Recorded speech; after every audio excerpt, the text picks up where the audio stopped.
All right, let's do this.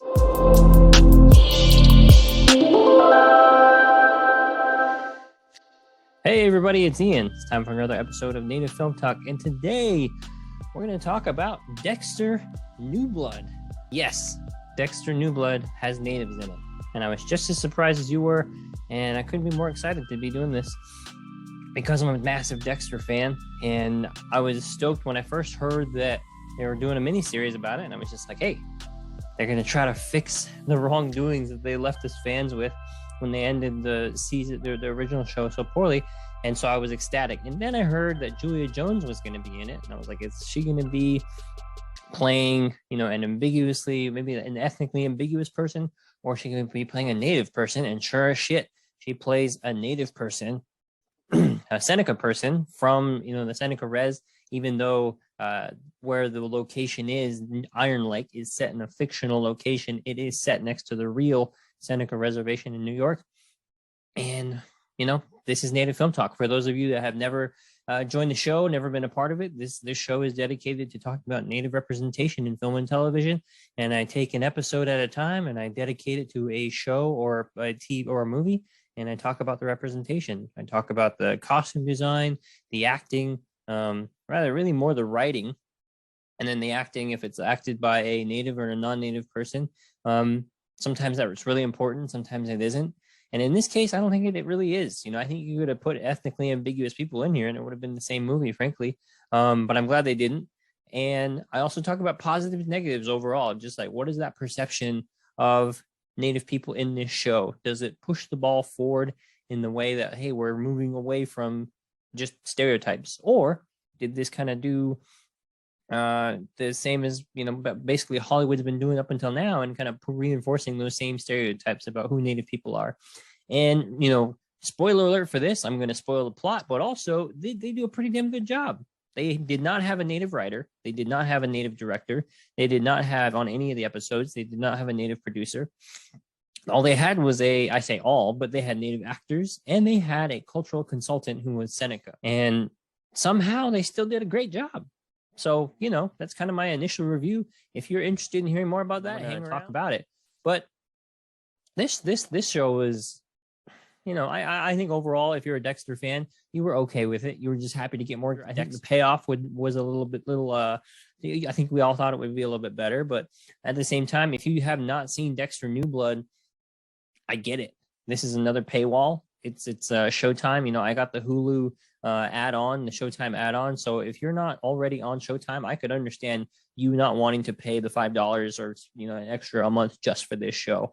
And frankly, there's not a whole lot of other shows on Showtime that are like drawing you to just that particular subscription service. So I get it.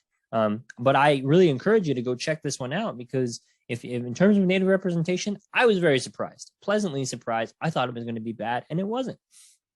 So let's go ahead. And if you're unfamiliar with the show, typically what I do is I give a little intro, like just what I did, and talk about the cast review, specifically the native characters or the native characters in the show or in the film, and then delve into the plot review, just kind of go overview of what the plot was and kind of the high points that have native representation in it. And then overall the analysis in terms of positives and negatives with native representation, and then final thoughts to take us home. So let's go ahead and do that. I'll give you some initial thoughts, and I kind of did, but one thing is just like Angela Bishop is Angela Bishop is Julia Jones's character's name. That's a very unassuming name. You see Angela Bishop written down in a phone book. Well, not in the phone book, but in somebody's contact list. You would not assume like, hey, that's a native person. And I really like that part. I really like all the names. I don't know a Seneca person, but so I don't know what the traditional typical family names are in the Seneca community, but it typically in cinema, we're given like Lakota last names, kind of like very stereotypical, like, oh, that's a native person's last name, man killer, things like that, or walks with a gun, like names like that you're like, oh, wow, one, that's badass. Those are badass names. But I think two, you're like, oh, that's clearly a native person. And they didn't do that. They didn't need to put a hat on somebody in this to say, hey, you need to know every time that this person walks in or somebody mentions them that this is a native person. And I really enjoy it when they do things like that. Prime example is Shep Proudfoot in Fargo. Proudfoot, they specifically make a joke and say, Proudfoot, what kind of name is that? It's like, well, he's an Indian, so they had to make it known that you're about to see an Indian on screen. They don't do that in Dexter New Blood. And I really enjoyed that. Very subtle thing. Some people, not a big deal, but to me it is, considering the amount of cinema I've consumed and seen. I really think in terms of native representation, that was a pretty solid win. But that's just one example. I'll get to the positives and negatives at the very end. I'll get into more in depth, but I thought this was also cool that it was set near the real Seneca reservation, even though Iron Lake is fictional. So let's jump into the cast review. So of course we have Michael C. Hall coming back as Dexter, Jennifer Carpenter as Deb, and if you're unfamiliar with the show, the non-native characters, I kind of just blow through them unless there's something interesting about them. Jack Alcott plays Harrison, and then we have Clancy Brown, and this is interesting. I did not know this, but he is Mr. Krabs in SpongeBob. 21 years of being Mr. Krabs. And I heard it at times in his character. He plays Kurt Caldwell. He's basically like the pseudo mayor of the town. He's kind of loved by everyone, and he is the serial killer in the show. And then let's get to the natives. So the recurring the number 3, I would say, build person in this show is Julia Jones. She plays Angela Bishop. She is the chief of police. And Julia Jones herself is descendant of Choctaw and Chickasaw. But Angela Bishop's character is interesting because she's the first she's the first woman that's the chief of police of this town. And she's also Native American. She's also Seneca. And so I thought it was really cool to see her be a capable person. A lot of times in Native representation, when it comes to movies, they're like Native women are props and they're sexual objects to be sought after and desired. And she's not that at all. And even when they do have speaking roles and they are capable, they usually need the help of a man, or especially a white man, usually, to progress the plot forward. An example of that would be Pocahontas, prime example. She needs John Smith to continue the plot forward. And without John Smith, there is no plot. And that's that same storyline is told over and over, whether it's a John Ford Western, a John Wayne Western, and I think the Western genre really propped that up and popularized that, like Native women are just sexual objects to be sought after, or they need to be rescued by white men. And they don't do that in the show. It's awesome. She does date Dexter, and she is dating Dexter. They do have a relationship, but she by no means does not need a man. She has a daughter that she's raising by herself. She's a single mother. I haven't seen a native. So this is for the audience. Think of a time when there was a native woman, a single native woman raising a child by herself. And at no point did she need a relationship to survive. And it's very few and far between, unfortunately, because that story isn't told, even though that is reality across Indian country. A lot of people are doing that and doing a bang up job of it every day, but that story is not told when it comes to Native women. And it's unfortunate, but Blood Quantum, there's a great example of just like this. They're showing a very strong, independent Native person that, one, survives the apocalypse, the zombie apocalypse, but two, just like Julia Jones, does not need anybody's help to get by because she's independent and can just do it herself. And we know so many Native women like that in our communities, and we model ourselves after Native women like that in our communities, and we don't get enough of that in cinema. We don't get enough of that in TV, and I'm glad they did that. And so what was cool too is just Angela Bishop, played by Julia Jones. Julia Jones has been around for a long time. She went way back. She played Sammy in Black Cloud alongside Eddie Spears. Most people, I think non-native people, know her from Twilight. She was the Leah Clearwater in Twilight Eclipse and Breaking Dawn Part 1 and 2. She was also in Westworld. She was also in Ridiculous 6 as Smoking Fox, which, yikes. I will do an episode on that if I can muster the courage and to be able to do it. To watch that, I have to watch that multiple times, but I'll get to that. Julia Jones was also in Wind River, Rutherford Falls recently, season 1, and she was also in Mandalorian, if you remember her in one of the episodes, and then of course in this role. So I think she does a great job. And then the person who plays her daughter is Johnny Sequoia Friedenberg, who I never knew anything about prior to seeing this show. I never heard of her. Don't know who she is. Sequoia is I believe it's a surname that she has, or a stage name. But that's a famous kind of a Cherokee name, because Sequoia is the person who created the Cherokee syllabary. So that's what makes what allows the language to be written. And so Cherokee is like one of the very few that started out, native languages that started out as written, because a lot of our languages were oral. And so Sequoia was well known for that. And so that's her middle name. So I don't know the whole backstory there, but regardless, she plays Audrey Bishop, and she's multiracial for sure. So let's just go with that. I'm good with it. But Audrey is Gen Z to the T, like stereotypical Gen Z person, very super liberal, left leaning, animal rights activist, very much like going into water rights, and very much against drilling and fracking. And we see evidence of all of that throughout the show. And I really like it because her mother does not ever say like, hey, you need to keep it low. You need to have a low cover. My job could be at jeopardy if you keep this up. You need to make sure that, you're minding your P's and Q's. It's not. She's very much like how we are in Native communities, where it's like, hell yeah, fight the power kind of thing. And I really enjoy that. She just supports her in being a strong, independent Native woman in this role. And I like that. And so people know Johnny Sequoia from a show called Believe. Never heard of this show. If you're a huge fan, I apologize, but she played Bo Adams in that. And the other, so those are the two recurring. Those two people are in episodes 1 through 10, and this mini series is only 10 episodes. And the other people that are in it, I thought were pretty. I saw them, and I had to call them out. So Lauren Anthony, he's Navajo. He makes one appearance. Plays a zoologist in the show, and he is popular for, at least in the Navajo land, for Chij for Che. And if you don't know what Chij for Che is, it's an elderly wood collection program where he hauls wood, chops wood, and hauls wood to give to the elderly community.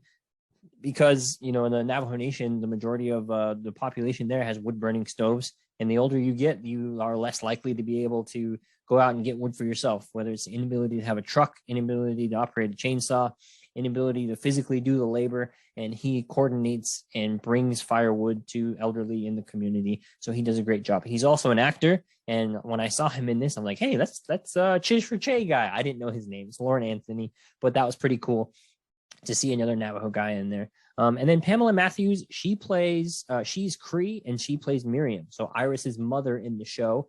Iris is the focus of the MMIW. She is the MMIW case that kicks off the Caldwell murders in the show, but her mother is still alive and still present in the show. And Angela and Miriam have interactions throughout the show, leading up to Iris's discovery, her body anyway. And so Miriam, the person who plays Miriam, she is a badass. She's Cree. She's an instructor. She's an actor. She's a director. She does so many things. She's been in the industry for a long time. And she speaks Seneca in the show, and I thought it was great. And Jessica Perry, she plays Iris. I don't know anything about her outside of that. Gregory Cruz, so he's Apache and Mexican descent. He was in Without a Paddle. He was the guy that was like, hey, thanks for breaking glass for my kids' play when they christened the ship in the canoe, or christened the canoe before they got on the river. But he's most known for playing Bear in Hell or High Water. He plays Abraham. And he appears in 4 episodes, and he has a really powerful line that he delivers when he juxtaposes the effort given when the search party goes out for Matt. Well, the level of effort in the search for Matt Caldwell versus the level of effort when it comes to an Indigenous woman. And I really like that really subtle way to talk about the disparity in care and effort that goes into finding missing people in the United States. And yeah, because it's not equitable when it comes to a Native person versus a non-Native person. And statistics have proven that. And we'll talk more about that later. Stephen A. Gordon, he's Seneca. And why I bring him up, he's the elder in episode 3, Smoke Signals, at the very end of the episode, when they return the white deer back to the Seneca people. And he kicks off the meeting in front of the bonfire. And I just wanted to mention him because of the next person, Caleb Abrams. Caleb Abrams, he has one cameo, and I'm not really going to talk about his cameo because it's not really that relevant. But he was the cultural consultant on the show. And I did do an episode with him. I recorded an interview with him already, and that's going to be releasing after this episode. And we talk about what his role is in the show, what it looks like, what a cultural consultant does, what a native cultural consultant does on a show, what is their role from start to finish, and what was his experience like, and what does he plan to do outside of being a cultural consultant, because he does many things. He's a Seneca filmmaker. He's a filmmaker. He happens to be Seneca, and he got wrangled into this, and we talk about how he even got selected to do the show to begin with. And I think it's a really interesting story, and I think everyone's going to enjoy it. I had a great time talking with him, but let's go ahead and get into the plot, right? So the plot, if you saw the original Dexter show, you know, I feel for you because I did, and it ended very poorly. So Clyde Phillips, he wanted to bring this show back, and Clyde Phillips is the executive producer on this show, and Clyde Phillips left the show after season 4, and that is arguably when the show got progressively worse, or really took a dive and, you know, tailspin into where it ended. So when I heard that he was coming back to relaunch the show with Michael C. Hall and bring back Jennifer Carpenter, I was like, how are they going to do this? I was so excited, and they did, and they brought it back. So this show is set 10 years after Dexter, the original show, ended, because Dexter supposedly, you know, he was supposed to have died in a hurricane in his boat, and so after leaving Miami, he's living in Iron Lake, New York. And what's interesting is Dexter is like on this like fast. He's like turned over a new leaf seemingly. He works at a local outdoor gun shop. He's dating the chief of police, Angela Bishop, which we learned in the first episode. He maintains this like very routine lifestyle. It's almost like monk kind of lifestyle. He's got animals. He lives in a cabin in the woods just to be able to fight off his urges. And we're led to believe that since he's left Miami, he's never killed anybody. He's yet to exercise his urges, and his dark passenger has really been non-existent. And so we start to wonder, like, what is this show going to be like without his dark passenger? And his son from the original series, Harrison, is now a boy of high school age. He's a teenager, and he comes and finds him, and that kind of like bucks the system. And because also, while he comes to town, there's an individual named Matt Caldwell. And Matt Caldwell is a resident of Iron Lake. He was born and raised there, and he comes back, and he's very wealthy. He comes from a very rich family, Kirk Caldwell's family. He comes back, and he's very impulsive, and he is very arrogant and brash. And he goes to the gun shop and basically badgers Dexter into selling him into a high-end rifle. You know, even though there's background checks that need to be done, he says, hey, just give it to me. And so Dexter learns that, you know, Matt Caldwell once ran a powerboat into another craft, you know, way back when, and he killed some people, killing 5 people. And it was reported as an accident, but he actually did it. One of his friends confessed to Dexter, like, I don't think this is a good guy. He intentionally killed those people. He knowingly did it. I was there. And so that's when the dark passenger starts to get reawakened, because we remember Dexter kills for good. He kills people that would have otherwise slipped past the law, because the justice system is not doing their job. So he's taking it upon himself to exercise vigilante justice. And so that happens. Matt Caldwell goes out into the woods, and there's a white deer. And this is where the native plotline comes in. The white deer is that Dexter seems to have a fascination with. He goes and stalks it, gets shot by Matt Caldwell. And that kind of pushes things over the edge. He remembers that he actually intentionally killed those people on the boat, and he knocks him out. And he wants to break his fast and be the first person he kills. And so after this, Dexter goes and stashes the body, and nearby on his property under his fireplace, and Harrison, his son, appears, and they kind of have this awkward hello and ask him like, hey, are you Dexter? And he's like, no, I'm not. And then he eventually comes around and says like, okay, this is my son. I need to rekindle this relationship, because Harrison told him who he left in his stead at the end of Dexter, the first show, or the original show, Hannah McKay. She died of pancreatic cancer 3 years earlier. And so he's been bouncing around. He was supposed to be safe and being taken care of in South America. And now Harrison is bouncing from foster home to foster home. And he just wants to figure out why his dad left him, which makes perfect sense. And he tracked down his dad. So they decide to move in and give it a try and see what happens. And of course, this bucks the system because now Dexter is living this life as Jim Lindsay, is dating the chief of police and had never once mentioned, one, that his name is Dexter Morgan, certainly, but two, that he never had a kid. And so throughout this show, all of these lies and cover-ups that Dexter has formulated in this secret life that he's living in Iron Lake, they slowly get unraveled. And one of the things that happens is Kurt Caldwell finds out that his son is missing. But we also learn that Kurt Caldwell is the serial killer that's going to be pursued in Dexter New Blood. He owns a truck stop in town, and he picks up people.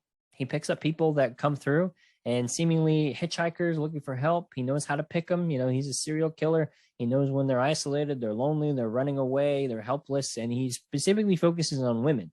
And in this beginning of the show, he picks up somebody, takes her to his secret hideout in his cabin, and he's got kind of a like, hey, why don't you come and I'll help you out, I'll give you food and refuge, and we can go ahead and get you back on your feet, and you can get going and off on your way. And then turns out that's not what happens. He ends up trapping them and killing them. And Dexter's, as the show progresses, Dexter's forced to move Matt Caldwell's body because Angela Bishop, he's dating the chief of police. So he'll kind of ask her and prod a little bit of like, hey, what are you doing with the Caldwell case? How's that going? She's like, oh, we're going to bring in a dog team. We're going to go look for, his remains. And so at that point, he's like, crap, what am I going to do? What am I going to do with his body? Because they're going to find out that once I bring in the dogs, they're going to eventually find him under my fireplace outside. And so he tries to find a location to get rid of the body. And so what's interesting with this one is this is where the native storyline comes in, because really hits home. Because in this episode, Audrey and Angela, they start to feud a little bit as Harrison comes along, and Harrison starts getting a relationship with Audrey. They feud because Harrison and Audrey learn that the white deer that is shot earlier in the show is just sitting in an icebox, basically as police evidence. And in Seneca culture, a white deer is sacred because it's a message. It's really a gift from the spirits, from the holy people, that one shouldn't be followed and certainly shouldn't be killed. It's a gift for you. It's not something that you pursue. But in this case, the one, it's dead, but two, it's being kept in a freezer. And so Audrey is not happy about this at all. And so she brings it up to Dexter. She brings it up to Angela, her mother. And it's like, hey, can we do something about this? Can we get rid of this? Can we give the white deer back to the Seneca people? Why is it just sitting there in a freezer? And so they eventually do give it back to the Seneca people. And there's kind of a ritual, a coming home kind of tradition exercised at the end of it. What I like about that is they never explain what's happening. Like, as an audience member, you're lost. You're like, what did they do with the deer? And that was the point. I went and talked to Caleb Abrams about that particular thing, the cultural consultant, and he said that he's like, we don't know what that would happen. He's like, that's such a rare that's such an uncommon occurrence. One, that wouldn't happen. But two, he's like, that if it did happen, there's no ceremony for that. There's no ritual for that. There's no nothing for that. He's like, so we kind of just made up what we think we would do then. And he, collaborated with his community, and they came up with what they came up with. But the best part about that is they just left it up to, hey, this is their thing. And I really like that at the end of the episode, they eventually bring the white deer to the Seneca elders and the Seneca community. And they say, here's the deer. And they go down to the bonfire. They start to have their ceremony. And then Dexter and Harrison are like, all right, we've kind of done all we need to do. We're just going to take off. And what's cool about this is as he's watching the fire burn, he's like, well, I guess everyone kind of has a ritual when it comes to death. And then that's when he realizes, I can get the cops off my trail if I throw Matt Caldwell's body into the incinerator. And that's what he does. Throws the body into the incinerator, and then basically like washes his hands of it and says, okay, I'm done. That was my one kill. And now that I'm in the clear, I'm good to go. And so Dexter, after that, kind of, they're like, okay, Harrison, now you're with me. Now you're living with me. Now we got to figure out how we're going to live out the rest of your high school. And so he starts to befriend people at school. He befriends a person who's being bullied, who's being cyber bullied. And once he gets further along in this relationship, Harrison learns that this person he befriended is on the verge, or at least has thoughts of doing a school shooting, of murdering the people that he is being bullied by.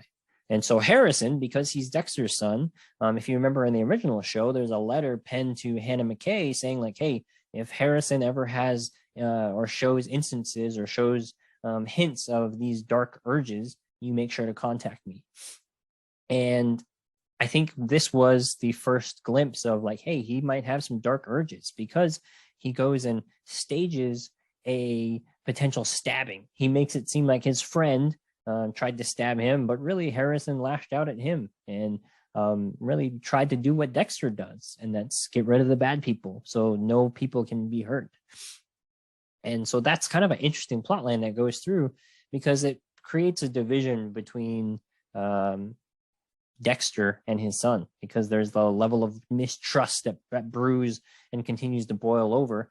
And all the while, Angela Bishop is trying to help out and figure out what the heck is going on with, where's Matt Caldwell? But also, there's a podcaster that rolls through town. She runs a criminal investigation podcast, and she's coming through to offer her assistance because she's like, hey, this Caldwell case, it's another episode for my podcast. I'm going to go ahead and try to interview. But then she starts to prod and pry and learns about like, hey, there's these missing girls that go missing in this area all the time. What the heck is going on after that? What the heck is going on? And so she's trying to dig for information on her show, learns that that's why Angela got into the business to begin with, that way back in the day, her friend Iris was abducted, and no idea, no trace of her, no idea what happens, no idea what happened to her. And that's why she became a cop. And I think that was a great story to talk about. And so Harrison taking down his friend, staging that stabbing with his friend, seemingly is the hero of the town, hero of the school, because it's revealed that like, hey, this guy had some nefarious intent. He wanted to kill people. He wanted to take, granted, he was being bullied. He was bullied into a position where he fantasized about these things. None of that part that's disregarded. The community is like, hey, Harrison, you're the best. You're the man. You saved our town. You're a newcomer. You're new to this community, but we want to show you a good time. So Harrison goes out and parties with some locals, and he overdoses on some fentanyl, our fentanyl laced drugs. And this obviously is too much of Dexter's dislike. So he goes and finds the person who supplied the drugs, because he wants to, even though he said one and done, I'm done. He was just like, I need to figure out who the heck almost killed my son. He discovers the identity of the person who did it, tries to hunt him down, eventually doesn't get to do it because the cops get there just in time. But what's interesting is it's a one way that he starts to have a breadcrumb that leads to him, because he tries to give him a shot that he always does to put him out, but that doesn't work out. And so what's interesting about this one is throughout this entire episode, Kurt Caldwell, he's been taking people. He's taken a few girls and he's taken them to his hideout where he keeps them in his secret cabin, and he takes them out, he hides them, and then he stuffs them basically almost like a trophy. And then it's his trophy, and he puts them in this trophy room. And he's been lying about where Matt's been. Matt Caldwell is dead, and we saw Dexter kill him, and we saw Dexter stash his body, and we saw him incinerate him. But Kurt Caldwell's like, oh yeah, Matt's in New York. I just appreciate everyone showing up and doing their best, but Matt's fine. I just talked to him the other day. And Angela Bishop, she's just like, no, none of this adds up. This feels weird. And she's got her podcaster sidekick buddy now, and both of them are like, hey, let's crack this case. Let's figure out what's going on. And also, it turns out in the process of doing this, they learn about Dexter's real identity, because she ends up going to a conference and meets with Batista. And they talk about the Bay Harbor Butcher. The Bay Harbor Butcher comes up, and then eventually it all comes back, and they start to they learn about the Bay Harbor.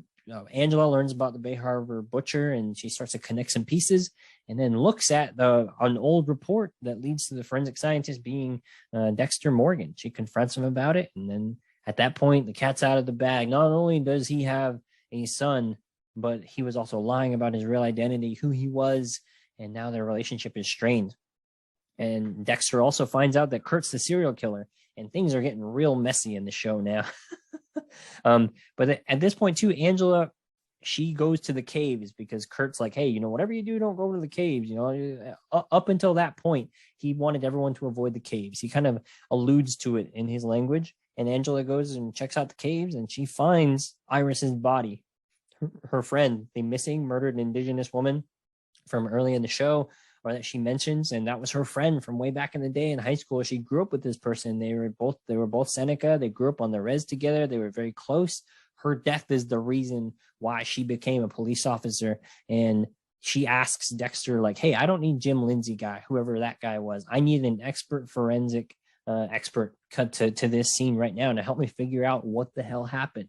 And so that's what happens. Dexter comes, and they find some DNA on her teeth. It appears she bit her captor, who was Kurt Caldwell, and turns out his DNA was still on her teeth, but he lies about it. He gets off and says it was his dad's, and his dad's gone. His dad's passed away, and he manages to really allow the police to go sniff another trail, because with good representation, a good lawyer, and a good story, he gets off the hook.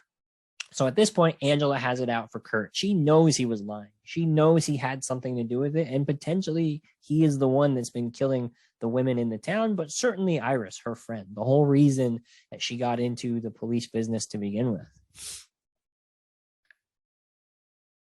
And what's interesting now, too, is Kurt. He knows that Dexter was involved with the murder of his son, because when he incinerated his son's body, there were bolts left over from the boating accident that where he intentionally killed those people.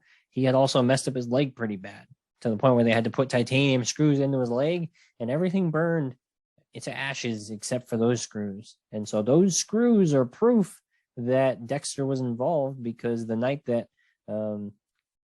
Dexter threw Matt into the incinerator, his ashes were scattering upon the town. And Kurt remembers seeing those titanium ashes, or he sees those ashes on him and thought it, tried to fluff it off as snow, and they didn't melt. And he was like, something's going on. So he went and checked out the incinerator. Sure enough, those titanium screws were there, traced him back to his son, and that's how he knew. And I think at that point, he had started plotting a way to figure out how to get Dexter either pinned with the murder, or to kill Dexter, or to get back at Dexter, certainly. And so he does. He starts forming a relationship with his son, Harrison. And he was like, hey, you and your dad are strained. Let me come in. Let me give you a job. A boy can always use a job. Hey, you should join the wrestling team. Yeah, I love that you're on the wrestling team, yada, yada, yada. And so it starts to go down that road. And so Kurt puts out a hit on Dexter. He gets a guy to come and attack Dexter, and he does, and then takes him out to the woods, and Dexter gets away eventually, but he's also shot while this happens. And so Dexter escapes, but he's wounded. And he later gets the upper hand and gets the man to confess that, hey, the guy who hired me was Kurt, and tries to let him know what Kurt plans to do. And so Kurt tries to go and, kill Harrison while Dexter's captive with the guy who he put the hit out on. He wants to get Harrison away and alone, back to that cabin, back to where he's been taking those girls for all those years, and get him and take the shot. A son for a son, basically, is what he was trying to do. And Dexter gets there in time, is able to save Harrison, thankfully. And at that point, it's revealed, like, Harrison's like, hey, I have this dark passenger, Dad. I didn't know how to tell you. And at this point, you're like, hey, this is going to be a serial killer duo, a father-son duo, because they embrace each other. They both have this dark passenger. They both want to kill for good. They both want to use their urges for good. And it seemingly all is well. But Angela starts investigating too. She's like, okay, so Dexter Morgan is no longer in Miami. What the hell's going on there? I've been dating this guy. I know nothing about him. She starts looking into these murders that have been happening. The drug dealer mysteriously overdosed on his own stuff. And there was another individual who Dexter tried to beat up, and or at least they found the trademark Bay Harbor Butcher neck prick in their neck, where Dexter puts in the needle and injects the medication, puts him out, and that's kind of like the trademark of the Bay Harbor Butcher. So she starts to put those pieces together, along with Kurt Caldwell sending her from an anonymous location screws saying Dexter Morgan killed Matt Caldwell, and here's proof. Here's the screws. And so it's getting real messy at this point. And then Angela had trouble like figuring out what the hell's going on, processing this evidence that she's like, this is Dexter Morgan. This is the Bay Harbor Butcher. What are we going to do about this? And Dexter's bond with Harrison's getting deeper as they reveal to his code to him of like, hey, this is what we do. We prey on people who really would thwart the justice system, like Kurt Caldwell. At this point, they both know Kurt's bad. So he's like, we're going to go take out Kurt Caldwell. That's exactly what they do. Kurt tries to take him out by burning down his house, but they were outsmarted him. They lured him back to his cabin where Dexter saved Harrison. And then they capture him in typical Dexter fashion. He takes him to the area where he commits his murders, takes him down to his trophy room, his underground bunker, has him strapped and under saran wrap, and his ritual is ready to go like how he normally does. And he's sitting there, father, son. He kills Kurt Caldwell in front of his kid, and Harrison freaks out because he was born in blood. If you remember from the original series, his mother was killed in the tub, and he was just a little toddler. And his mother, the Trinity killer, that's how he would kill his victims. He would slit their throat in the tub and the blood would run all over. And so that's exactly what happened. And that is a memory that Dexter thought that he would not have, but it was. And so in the process of killing Kurt Caldwell, that rushing blood brought those memories back and made him realize like, hey, maybe this isn't for me. Maybe this isn't the way I need to get my urges out. And so after this, they're like, hey, we got to flee town. I appreciate, this bond that we have right now, but shit's getting heavy. We need to get out of town.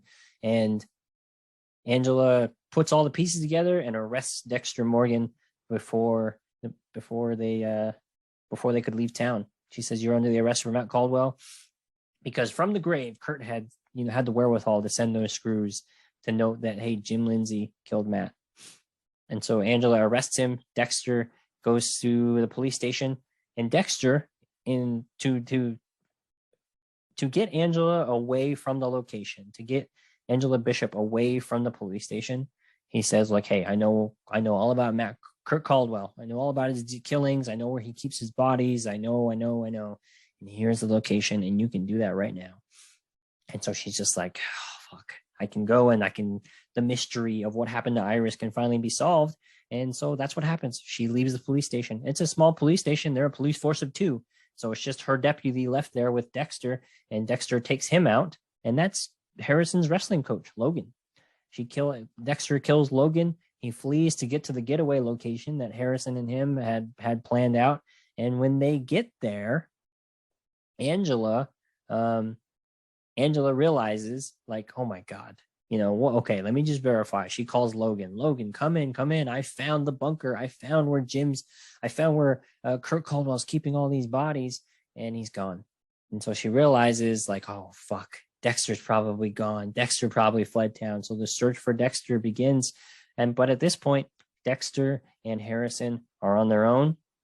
They're in the forest. They're in the woods. They're ready to skip town. And, Harrison's like, how'd you get out? How did you get out of the police station? He's like, don't worry about it. And then eventually they learn, like, he killed Logan, his wrestling coach. And up to this point, Harrison has had mixed feelings about his process, his dark passenger, how he satisfies his urges. But this was the one that broke the camel's back, because he's like, no, Logan was a good person. You killed a good person. Kurt Caldwell was a bad guy. Matt Caldwell was a bad guy. But Logan, he was a good guy. Your code is bullshit. And his words exactly. So at that point, they decide, you know what?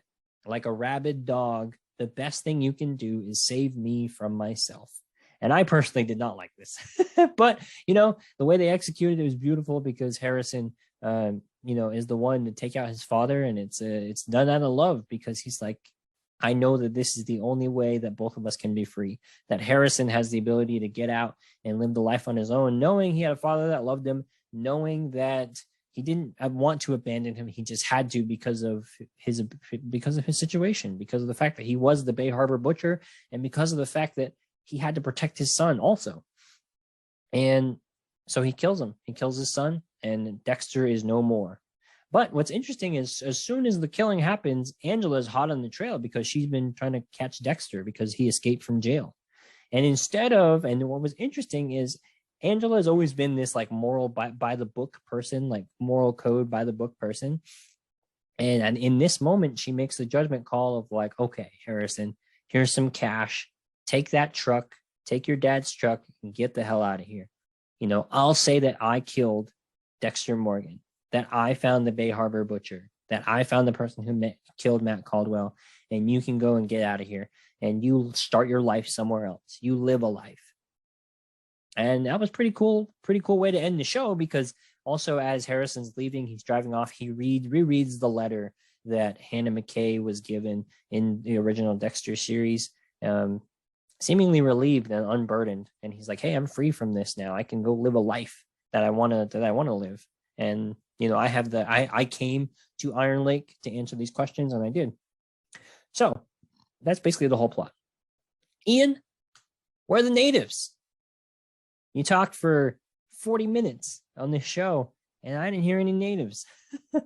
Normally, I try to blow through the plots that aren't native related, but I really didn't know how to do that with this one because it was difficult, But I will say the positives: Julia Jones' character is capable and strong. She doesn't need a man or the help of a man, aside from a very specific scene where she asks Dexter for help. But she figures out Dexter's a Bay Harbor butcher. Like that's awesome in itself. She's a prop. She isn't sexualized on the show. And I thought the show also did a great job of incorporating MMIW. It's a cause that is very specific to Indian country. It's talked about in Indian country a lot, but outside of Indian country, it's not mentioned. Wind River, the Taylor Sheridan film, they made an attempt to talk about MMIW, but they didn't do a good job. They brought it up. Like, oh, look at these poor people. They don't have the resources. They don't have the ability to solve these crimes. They didn't even give the opportunity to call it out what it is, MMIW. It was right in front of their faces, and they never even said it. But they did in Dexter New Blood. And I like also how they juxtapose the level of effort that's exerted when it comes to looking for non-native people and native people with Matt Caldwell. Abraham earlier in the show is like, hey, when it comes to this Caldwell kid, the whole town shows up. But when it's one of our girls, it's like, oh, it's just another runaway. The runaways always come back. She'll be fine. And in episode 3 specifically, another positive that I had was, and I mentioned this earlier, is the ritual, the ceremony. It's all off camera. It's all away. Nothing's explained. They don't even try to explain it. And I really like that, because as Dexter and Audrey and Angela, they're all sitting at dinner with Harrison, talking about, hey, release that white deer back to the people so they can do something with it, so it can go home, so it can go where it's supposed to be, which is on its homeland.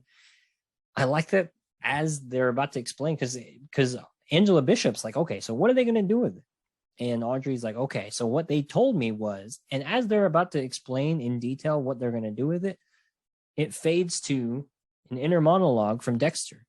And so they talk about exactly what they're going to do with the deer, but none of it is on camera. None of it is heard by the audience. And after they're done talking, Harrison's like, hey, Dad, we can use your truck, right, for what they talked about? And that is very tasteful. That is very graceful. That is one of the best things possible. I feel like most non-native run shows, they would have tried to do something. They would have tried to like figure out what we would have done on our own, and maybe would have asked like one native person and said like, hey, does that sound right? All right, we're going to go with that. And then butchered it. But they didn't. And I really like that. They just said like, hey, I don't know what we would do, and nobody knows what, so let's just leave it alone. They're going to do their thing. We're not going to be a part of it anyway, so let's just let them do their thing. And I really like that. That was one of the most graceful things ever. Another positive is Caleb Abrams. They had a Seneca consultant on the show. And while I would like for it to be the effort put forth further or earlier in the show, like either on the production or the have a native writer on the show, you still had a cultural consultant who was actually Seneca on the show. And he told me nothing but positive things. He told me like, hey, when I got the script, yes, there were a lot of work. Yes, there were a lot of changes, but they put in their work themselves. They did homework themselves as a showrunner, as a non-native group. They did the labor themselves. And I really like that they put that work in there to make Caleb's job easier, but also to make the finished product look better. The language use, another positive. I really like it when the language use is just zero subtitles. Something I didn't know I needed until recently. If you've seen Reservation Dogs, when Muskogee was spoken, no English translation. It's just like, it's almost like a mixture of English and Muskogee, where it's like the audience has to figure it out, but you don't have to figure it out because the director does a good job of leading you along the way to know, like, oh, they said I love you, even though there is no subtitle below, like, hey, we said I love you in Seneca, because the person says, oh, I love you too, in English on the way back. And so you're like, oh, okay, I see. And this was done with Caleb Abrams' help, with a Seneca consultant, because they know that that's how people talk. You know, that's how we talk, like natives in general. Like, English is so much a part of our everyday speech, more so than our native language a lot of times, that it's just a blend a lot of times. And I really like that. You know, just like if my grandma was like, hey, yeah, it's and I was like, hey, good morning, grandma. And like, it would just be that easy. You know, it's like, hey, grandma, how you doing? Like, I would just acknowledge her that way because I would understand. And I really enjoyed that. Seemingly like a nothing interaction to a lot of people, a lot of non-native people. But for me, who's seen that kind of crap butchered, where you get the Indians speak, or you have to like over dramatize, or you have to like romanticize the translation and make it seem like, oh, we're always talking about sunsets and rising suns and how many moons ago that was, or how many moons ago this was, how many generations forward we needed preserving this. And it's like, no, it's like we just say regular words like I love you and hello, and sometimes we don't use our own language. I really like that. There was diversity in the natives. Here's another positive. Some men had long hair, some of them didn't. Some of the women were of size, some of them weren't. Some spoke Seneca language, some of them didn't.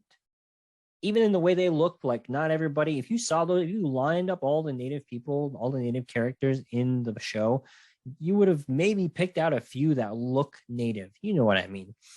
That kind of have like the stereotypical, they have long hair, especially in the men, they have long hair, they look a certain way, they fit the bill that we've been fed. But no, it was very diverse. Everybody looked different, and that's how it is. Most times I get mistaken for Hispanic or Filipino, but I'm Navajo, and that's how native people look. We just look all over the board. But I think because of how we've been portrayed, one, stereotypically in like mascots and in Hollywood, but really it's like the message, the way that we've been fed of like, oh, the leather and the feathers, men have long hair, and you know, women have certain features that that are sexualized, and oh, look at their hair, look at how pretty it is, and blah blah blah, you know, flowing in the wind like Pocahontas, or they always got to be wearing jewelry. Yes, I'm wearing jewelry, but it's just a coincidence. We don't always wear jewelry.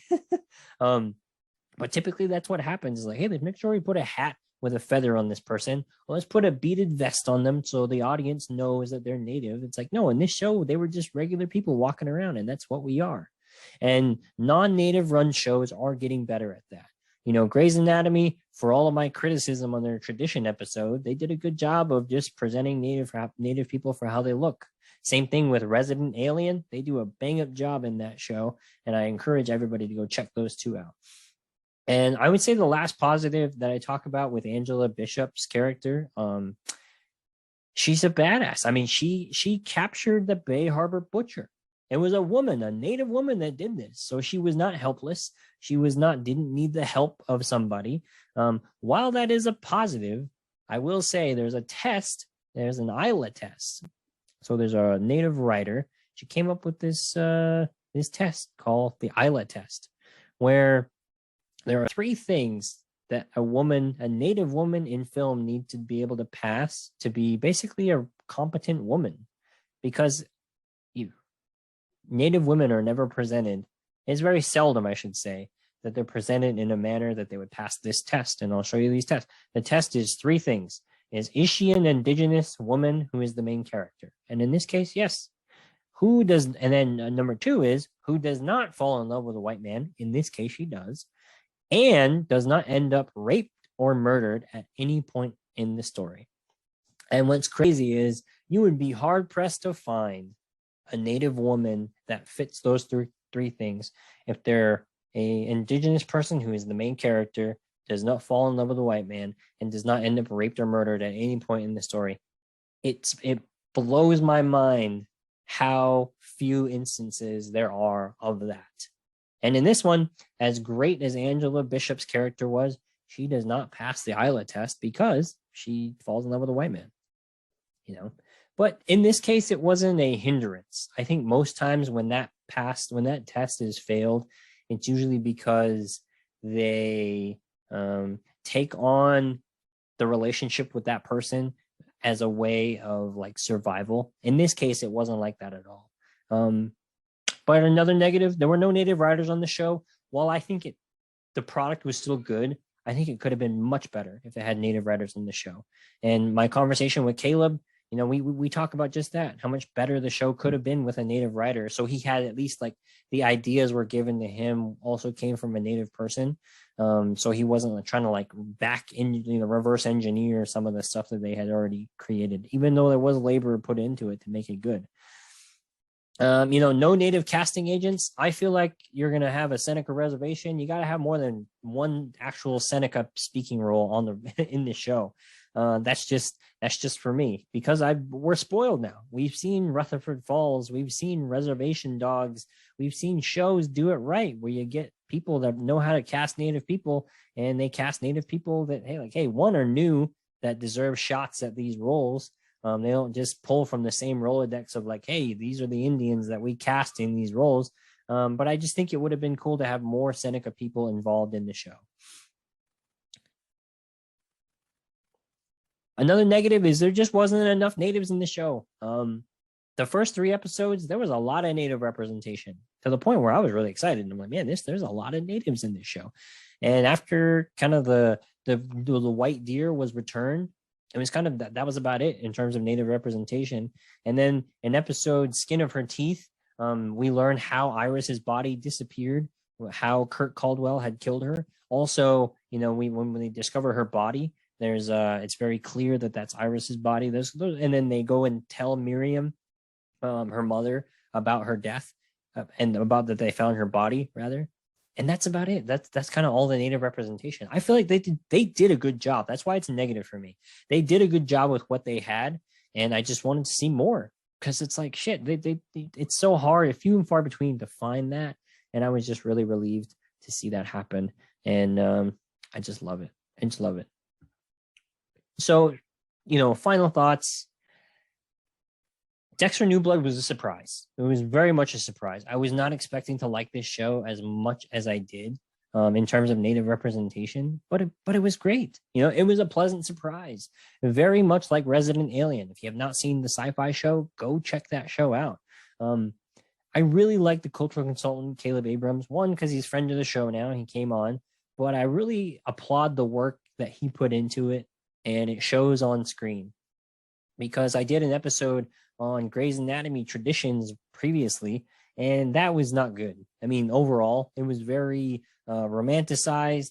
Natives were like over spiritualized in their portrayal on camera, and the speech, the script, it was just poorly written. In this case, it was very much like native people just have like these people happen to be native, and to non-native people, that's how we are. I can't tell you how many times in my regular day-to-day job when people just eventually learn I'm native. It's not something that's like I open with unless they ask specifically where I'm from, and then they gather like, oh, that's probably on the Navajo reservation, or they ask me about it. But people, when they find out, they're very surprised, and they're like, oh, okay, yeah, I can see it now. That makes sense. But a lot of times in film and television, we need to let the audience know, hey, this is a native person. Case in point, Wes Studi is a Native American actor. He's also arguably ethnically ambiguous when you look at him when he has short hair. Wes Studi has far more roles where he plays an Indian, he plays a native, than he does where he just plays a person. And those roles are like in Heat, he plays just an ethnically ambiguous cop detective alongside Al Pacino's character. And in Mystery Men, he plays a retired lucha libre, retired Mexican wrestler when he's the Sphinx in the Mystery Men, and Sagat in Street Fighter. But really, that's about it. Other than that, he's always a native person. And when you think of his native roles, they need to announce that he's native, whether it's in his name, they give him a very native English name, or they put leather and feathers on him. He's in a Western, he's in Hostel, he's in Last of the Mohicans. And I really think that's doing a disservice to the image of Native people. But shows like Reservation Dogs, Rutherford Falls, they do a great job of bettering the representation on screen, where now we don't have this image of what Native people look like in our head. Hopefully, we'll get there eventually. But what I really like, and I'll close with this, is because of Reservation Dogs and Rutherford Falls and Resident Alien, to me, I was like, this is the power of Native writing, to get representation closer to accurate, because on Resident Alien, there are Native writers. And Rutherford Falls and Reservation Dogs, there are Native writers and Native showrunners and Native directors on the show. And so that's evidence of like, hey, this is representation done right. And so I kind of gave up on non-Native run shows, just assuming when they try to do representation, it's going to be bad. To me, an example of that is Ghosts. I think it's hit or miss. I see what they're trying to do, the CBS show, but I think overall it misses the mark. But when it comes to like this show, and Grey's Anatomy is another example, non-Native run show, they try to do Native representation and it's very poor in my opinion. But with this one, I was very surprised. This gives me hope that like, hey, when the showrunners want to do right, when they put in the work, when they actually want to get it right to the point where they do their homework, and then they come and bring on a cultural consultant, having done the work, and they're open to a collaboration, and they're open to having a relationship that is, one, built on trust, but also that's able to take some harsh criticism. And it's like, okay, you completely missed the mark on this, but here's how we can fix it. Or we should scrap this all together and completely redo this. Yes, timelines. Yes, script needs to be done up to this point by this time. But I really think if you want to portray it in this manner, it needs to be done like this. If showrunners are open to that kind of critical feedback from cultural consultants, then you get a show like Dexter New Blood. When I first saw this show, I was waiting to be disappointed. But in the very first episode, there's a protest outside of a billionaire's kind of board meeting that's happening outside of a tavern, Iron Lake Tavern. And the signs is what gave it away for me. That like, hey, these people put in the work, because it was like defend the sacred. I'm like, a non-Native person didn't write that. They've clearly been to Native protests before, or at least seen Native protests before, because that wouldn't be there. And so it's very clear, like, hey, you can do the right thing. It doesn't need to like completely transform your budget. It doesn't need to be looked at as like, oh God, there's no way we can get that right. Yeah, this is close enough. We're good. And this is evidence of that. And I really applaud the show for that. And I really like that they put forth the effort and brought on Caleb Abrams. And that is the next episode. So if you like what you saw so far, this is kind of what the show is. I go over cast review, plot review, positive, negatives, and then final thoughts to take us home. And my call to action. So this video is recorded. You see my face for the first time solo if you are watching on YouTube. And so I appreciate everyone that's followed the show, liked the show, given feedback. If you have any ideas for new episodes, hit me up on www.nativefilmtalk.com. I got an inbox there, nativefilmtalk@gmail.com. I also have Instagram and Facebook. And thank you so much for listening to the show. And I appreciate everybody. Thank you. Yeah.